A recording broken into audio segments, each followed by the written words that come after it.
ನಮಸ್ಕಾರ. ಕ್ರಿಕೆಟ್ ಅಂಗಳದಲ್ಲಿ ಸೇಡಿಗಿಂತ ಸಿಹಿಯಾದದ್ದು ಬಹುಶಃ ಬೇರಿಲ್ಲ. ಇವತ್ತಿನ ಈ ವಿಶ್ಲೇಷಣೆಯಲ್ಲಿ ರಾಯಲ್ ಚಾಲೆಂಜರ್ಸ್ ಬೆಂಗಳೂರು ತಂಡವು ತಮಗಾದ ಒಂದು ಹೀನಾಯ ಸೋಲಿಗೆ ಹೇಗೆ ಸೇಡು ತೀರಿಸಿಕೊಂಡಿತು ಮತ್ತು ಒಂದು ಪಂದ್ಯವನ್ನ ಹೇಗೆ ತಮ್ಮದಾಗಿಸಿಕೊಂಡಿತು ಅನ್ನೋದರ ಪ್ರಮುಖ ಕ್ಷಣಗಳನ್ನು ನೋಡೋಣ ಬನ್ನಿ. ಇದು ಕೇವಲ ಒಂದು ಕ್ರಿಕೆಟ್ ಪಂದ್ಯ ಆಗಿರಲಿಲ್ಲ, ಇದೊಂದು ಪ್ರತಿಷ್ಠೆಯ ಕಣವಾಗಿತ್ತು. ಒಂದು ತಂಡ ಆ ಸೋಲನ್ನ ಮರೆಯೋಕೆ ಪ್ರಯತ್ನಿಸಿದ್ರೆ ಇನ್ನೊಂದು ತಂಡ ಆ ನೆನಪನ್ನ ಸದಾ ಉಳಿಸೋಕೆ ಕಾದಿತು. ಈ ಎರಡು ತಂಡಗಳ ನಡುವಿನ ಈ ಇತಿಹಾಸವೇ ಪಂದ್ಯಕ್ಕೆ ಒಂದು ದೊಡ್ಡ ಮಹತ್ವ ತಂದುಕೊಟ್ಟಿತ್ತು. ಪ್ಲೇ ಆಫ್ ಆ ಸ್ಥಾನಕ್ಕೋಸ್ಕರ ಎರಡು ತಂಡಗಳು ಸೆಣಸಾಡ್ತಾ ಇದ್ವು. ಆರ್ಸಿಬಿಗೆ ಉಳಿದ 3 ಪಂದ್ಯಗಳಲ್ಲಿ 2 ಗೆಲ್ಲಲೇಬೇಕಾದ ಅನಿವಾರ್ಯತೆ ಇತ್ತ. ಎಸ್ಆರ್ಎಚ್ಗೆ 4ರಲ್ಲಿ 3 ಗೆಲ್ಲಬೇಕಿತ್ತು. ಹೀಗಿದ್ದಾಗ ವಾಂಖೇಡೆ ಸ್ಟೇಡಿಯಂನಲ್ಲಿ ಒತ್ತಡದ ವಾತಾವರಣ ಸೃಷ್ಟಿಯಾಗಿತ್ತು.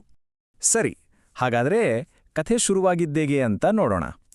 ಪಂದ್ಯದ ಆರಂಭದಲ್ಲೇ ಒಂದು ನಿರ್ಣಾಯಕ ನಿರ್ಧಾರ ಜೊತೆಗೆ ಒಂದು ದೊಡ್ಡ ಆಘಾತ ಎರಡೂ ಕಾದಿತ್ತು. ಟಾಸ್ ಗೆದ್ದಿದ್ದು ಆರ್ಸಿಬಿ ಕ್ಯಾಪ್ಟನ್ ಫ್ಯಾಫ್ ಡು ಪ್ಲೆಸಿಸ್. ಅವರು ಬ್ಯಾಟಿಂಗ್ ಆಯ್ಕೆ ಮಾಡಿಕೊಂಡ್ರು. ಇದು ಸುಮ್ಮನೆ ತೆಗೆದುಕೊಂಡ ನಿರ್ಧಾರವಾಗಿರಲಿಲ್ಲ. ಯಾಕಂದ್ರೆ ಈ ಗ್ರೌಂಡ್ನಲ್ಲಿ ನಡೆದಿದ್ದ ಹಿಂದಿನ 6 ಹಗಲು ಪಂದ್ಯಗಳಲ್ಲಿ 5 ಬಾರಿ ಮೊದಲು ಬ್ಯಾಟ್ ಮಾಡಿದ ಟೀಮೇ ಗೆದ್ದಿತ್ತು. ಸೊ ಪ್ಲಾನ್ ಕ್ಲಿಯರ್ ಇತ್ತು, ಒಂದು ದೊಡ್ಡ ಸ್ಕೋರ್ ಮಾಡಿ ಎದುರಾಳಿ ಮೇಲೆ ಒತ್ತಡ ಹಾಕೋದು. ಆದ್ರೆ ನೋಡಿ, ಆರ್ಸಿಬಿಯ ಆ ಯೋಜನೆಗೆ ಮೊದಲ ಎಸೆತದಲ್ಲೇ ದೊಡ್ಡ ಹೊಡೆತ ಬಿತ್ತು.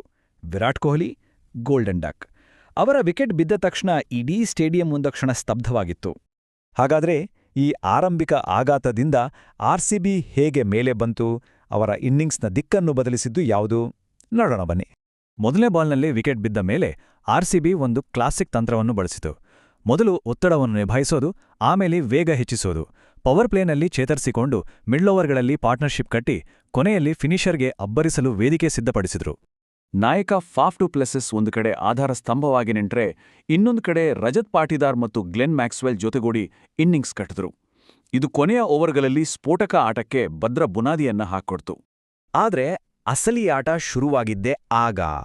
ಕ್ರೀಸ್ಗೆ ಎಂಟ್ರಿ ಕೊಟ್ಟಿದ್ದು ಆಟದ ಅತ್ಯಂತ ಡೇಂಜರಸ್ ಫಿನಿಷರ್ಗಳಲ್ಲಿ ಒಬ್ರು. ದಿನೇಶ್ ಕಾರ್ತಿಕ್ ಬಂದಿದ್ದು ಕೇವಲ 8 ಎಸೆತಗಳನ್ನ ಎದುರಿಸೋಕೆ. ಆದರೆ ಹೊಡೆದಿದ್ದು ಬರೋಬ್ಬರಿ 30 ರನ್.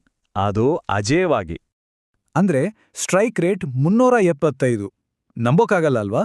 ಅವರ ಈ ಸ್ಫೋಟಕ ಆಟದಿಂದ ಕೊನೆಯ ಓವರ್ 1ರಲ್ಲೇ 25 ರನ್ ಬಂತು. ಇದು ಪಂದ್ಯದ ಗತಿಯನ್ನೇ ಬದಲಿಸಿತು. ಅವರ ಈ ಅಬ್ಬರದ ಆಟದಿಂದ ಆರ್ಸಿಬಿಯ ಸ್ಕೋರ್ ರಾಕೆಟ್ನಂತೆ ಏರಿತು. ಕೊನೆಗೆ ನಿಂತಿದ್ದು 192ಕ್ಕೆ. ಗೆಲ್ಲೋಕೆ ಎಸ್ಆರ್ಎಚ್ಗೆ 193 ರನ್ಗಳ ಕಠಿಣ ಗುರಿ. ಸರಿ, ಇಷ್ಟು ದೊಡ್ಡ ಮೊತ್ತದ ಒತ್ತಡವನ್ನ ಎಸ್ಆರ್ಎಸ್ ತಂಡ ಹೇಗೆ ನಿಭಾಯಿಸುತ್ತೆ ಅನ್ನೋದೇ ಮುಂದಿನ ಕುತೂಹಲವಾಗಿತ್ತು. ಆರ್ಸಿಬಿ ಇನ್ನಿಂಗ್ಸ್ನಲ್ಲಾದ ಕಥೆ ಇಲ್ಲೂ ಬಹುತೇಕ ರಿಪೀಟ್. ಎಸ್ಆರ್ಎಚ್ ಚೇಸಿಂಗ್ ಕೂಡ ಮೊದಲನೇ ಬಾಲ್ನಲ್ಲೇ ದೊಡ್ಡ ಆಘಾತದಿಂದ ಶುರುವಾಯಿತು. ನಾಯಕ ಕೇನ್ ವಿಲಿಯಮ್ಸನ್ ಒಂದೇ ಒಂದು ಬಾಲ್ ಫೇಸ್ ಮಾಡದೆ ರನ್ಔಟ್. ಈ ಪವರ್ ಪ್ಲೇ ಸ್ಕೋರ್ಗಳನ್ನ ನೋಡಿದ್ರೇನೆ ವ್ಯತ್ಯಾಸ ಗೊತ್ತಾಗತ್ತೆ. ಆರ್ಸಿಬಿಗೆ ಹೋಲಿಸಿದ್ರೆ ಎಸ್ಆರ್ಎಚ್ ಆರಂಭದಲ್ಲೇ 8 ರನ್ಗಳಿಂದ ಹಿಂದೆ ಬಿತ್ತು. ಅಂದ್ರೆ ಬೇಕಾಗಿದ್ದ ರನ್ ರೇಟ್ಗಿಂತ ಮೊದಲಿನಿಂದಲೂ ಕಡಿಮೆ ಓಡ್ತಾ ಇದ್ರು. ಇದು ಅವರ ಮೇಲಿನ ಒತ್ತಡವನ್ನ ಇನ್ನಷ್ಟು ಹೆಚ್ಚಿಸಿತು. ಹೀಗೆ ಒತ್ತಡದಲ್ಲಿದ್ದ ಬ್ಯಾಟಿಂಗ್ ಲೈನಪ್ಪನ್ನ ಮುರಿಯೋಕೆ ಆರ್ಸಿಬಿ ಬಳಿ ಒಂದು ಮಾಸ್ಟರ್ ಪ್ಲಾನ್ ಇತ್ತು. ಆ ಪ್ಲಾನನ್ನ ಕಾರ್ಯರೂಪಕ್ಕೆ ತರೋಕೆ ವೇದಿಕೆ ಸಿದ್ಧವಾಗಿತ್ತು. ಅದನ್ನ ಎಕ್ಸಿಕ್ಯೂಟ್ ಮಾಡಿದ್ದೇ ಒಂದಿಂದು ಹಸರಂಗ. ಅವರ ಪ್ಲಾನ್ ಸಿಂಪಲ್ ಆಗಿತ್ತು. ಎಡಗೈ ಬ್ಯಾಟ್ಸ್ಮನ್ಗಳಿಗೆ ತಮ್ಮ ಮಾರಕ ರಾಂಗ್ ಅನ್ ಎಸೆದು ಕಾಡೋದು, ಡೇಂಜರಸ್ ಪಾರ್ಟ್ನರ್ಶಿಪ್ಗಳನ್ನು ಮುರಿಯೋದು, ಬ್ಯಾಟ್ಸ್ಮನ್ಗಳಲ್ಲಿ ಗೊಂದಲ ಸೃಷ್ಟಿಸೋದು. ಹೀಗೆ ಎಸ್ಆರ್ಎಚ್ನ ಮಧ್ಯಮ ಕ್ರಮಾಂಕವನ್ನ ಸಂಪೂರ್ಣವಾಗಿ ಕುಸಿದ್ರು. ಕೊನೆಗೆ ಅವರ ಸ್ಪೆಲ್ ಮುಗಿದಾಗ ಅವರು ಕಿತ್ತಿದ್ದು ಬರೋಬ್ಬರಿ 5 ವಿಕೆಟ್. ಎಸ್ಆರ್ಎಚ್ ಚೇಸಿಂಗ್ನ ಬೆನ್ನೆಲುಬನ್ನೇ ಮುರಿದು ಹಾಕಿದ್ರು ಅಂತಾನೆ ಹೇಳ್ಬೋದು. ಅಂತಿಮವಾಗಿ ಫಲಿತಾಂಶ ಏನಾಯಿತು? ಆರ್ಸಿಬಿ ಪಾಲಿಗೆ ಇದೊಂದು ಕೇವಲ ಗೆಲುವಾಗಿರಲಿಲ್ಲ, ಅದಕ್ಕಿಂತ ಹೆಚ್ಚಾಗಿತ್ತು. ಈ ಅಂಕಿಅಂಶಗಳನ್ನ ನೋಡಿದ್ರೆ ಸಾಕು, ಆರ್ಸಿಬಿಯ ಪ್ರಾಬಲ್ಯ ಎಷ್ಟಿತ್ತು ಅಂತ ಗೊತ್ತಾಗತ್ತೆ. ಬ್ಯಾಟಿಂಗ್, ಫಿನಿಷಿಂಗ್, ಬೌಲಿಂಗ್ ಹೀಗೆ ಪ್ರತಿಯೊಂದು ವಿಭಾಗದಲ್ಲೂ ಅವರ ಪ್ರಮುಖ ಆಟಗಾರರು ಮೇಲುಗೈ ಸಾಧಿಸಿದ್ರು. ಅದೇ 67 ರನ್ಗಳ ದೊಡ್ಡ ಗೆಲುವಿಗೆ ಕಾರಣವಾಯಿತು. ಈ ಗೆಲುವು ಕೇವಲ 2 ಪಾಯಿಂಟ್ಗಳನ್ನ ತಂದುಕೊಟ್ಟಿದ್ದಲ್ಲ, ಇದು ಹಿಂದಿನ ಸೋಲಿಗೆ ಒಂದು ದೊಡ್ಡ ಸೇಡಾಗಿತ್ತು. Play of ಆಸೆಯನ್ನ ಜೀವಂತವಾಗಿಟ್ಟಿತ್ತು. ಅದಕ್ಕಿಂತ ಹೆಚ್ಚಾಗಿ ಇಡೀ ತಂಡದ ಆತ್ಮವಿಶ್ವಾಸವನ್ನೇ ಹೆಚ್ಚಿಸಿತ್ತು.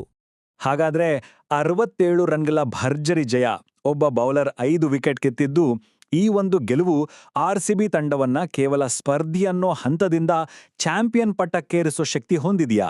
ಅವರ ಈ ವೇಗ ಮುಂದೆಯೂ ಮುಂದುವರಿಯುತ್ತಾ? ಇದೇ ಪ್ರಶ್ನೆ ಅವರ ಮುಂದಿನ ಹಾದಿಯನ್ನ ನಿರ್ಧರಿಸಲಿದೆ.